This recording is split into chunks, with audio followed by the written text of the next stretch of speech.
Should you be saying no to pretty much everything in the first 6 months of your early retirement, of your financial independence?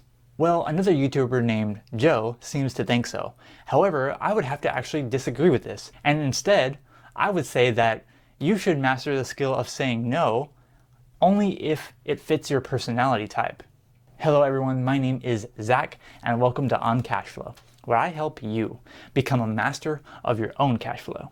Now let's get started. So as I mentioned, another YouTuber that goes by the name of Joe, he said that you should master the art of saying no in your first 6 months of retirement. And the reason that he gives for that is that you're going to be getting so many different requests and that you're going to be pretty much filling up your time with all these different kinds of things that might not be important and all this kind of stuff.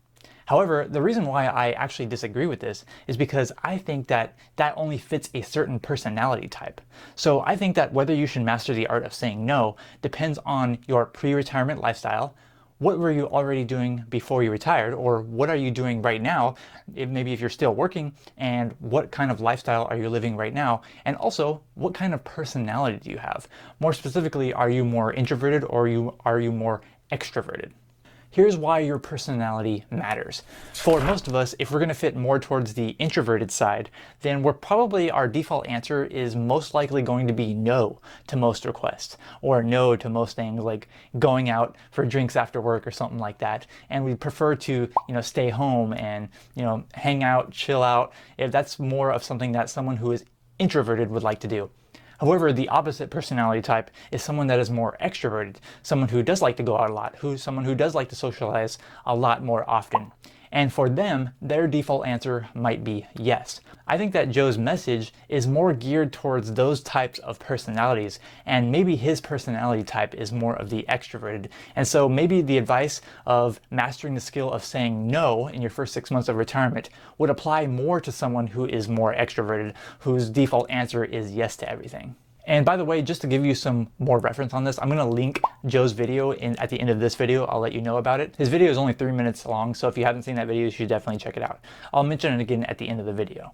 But not only does your personality matter, your pre-retirement lifestyle matters as well. Like, what are you doing right now as you're working? What kind of lifestyle do you mostly live, week to week? When you come home from work, do you just pretty much hang out, cook a little bit of food, watch a little bit of TV, watch a little bit of YouTube, a little bit of On Cash Flow?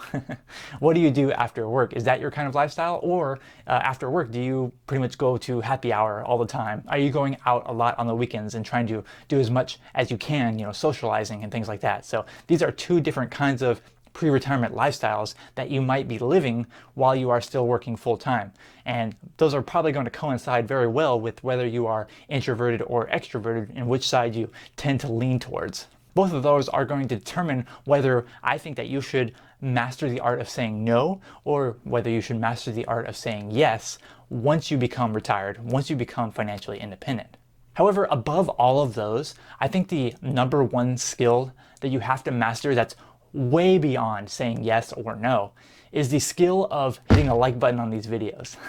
More specifically, you should be mastering the skill of hitting the like button on all of the On Cash Flow videos, because not only is that going to help me out, and I would really appreciate it, but it's also going to help you out, because then the YouTube algorithm is going to be like, hey, this person likes watching On Cash Flow videos. Let me push more of these really great videos for them to watch. And then I think that you should go ahead and watch them. Okay, but seriously, let's get back to mastering the skill of saying no. I think maybe you should master the skill of saying no if you already live a pre-retirement lifestyle where you're living a very extroverted kind of life. You're going out and you're socializing a lot already. Your default answer is already yes. You already say yes when your coworker asks you to do something. You already say yes when your family asks you to do something. If you already live a very busy life, then learning to say no is probably a skill that you should learn to do. However, I think the reverse situation is also something you need to consider. So if you're more like me and you tend to be more introverted, you would rather stay home, like your default answer is no to most requests, then perhaps you should actually master the skill of saying yes. Maybe you should master the skill of going out more, of more socializing, and try to build that more into your retirement lifestyle, especially early on, such as your first 6 months of retirement. And really quick, I do want to know from you in the comments below, would you consider yourself more to be introverted, or would you consider yourself more to be extroverted? Is your default answer yes to most things, or is your default answer no to most things? Please let me know in the comments below. I'm really curious to hear what you have to say. Learning the art of saying yes is something that I have had to struggle with in my early retirement, in my financial independence. I am by default an introverted person. I am by default someone who does say no to most requests. I've actually been continually working on trying to change that. I've been traveling a lot more. I've been going to meetups. I've been trying to meet new people and all these kinds of social situations that I've been putting myself into, which I normally would not do, especially when I was working full time. So I think that there are actually two skills that one might have to master. One might have to master the art of saying no, or one might actually have to master the art of saying yes. And that just depends on your personality and what kind of lifestyle you are already living before you retire. So keep that in mind. And also go ahead and check out Joe's video where he talks about why you should master the art of saying no in your first 6 months of early retirement. Link in the description below, and it's going to pop up on the screen right after I get off the screen. Thank you so much for watching this video. I'm Zach from OnCashFlow.com, and I hope to see you next time.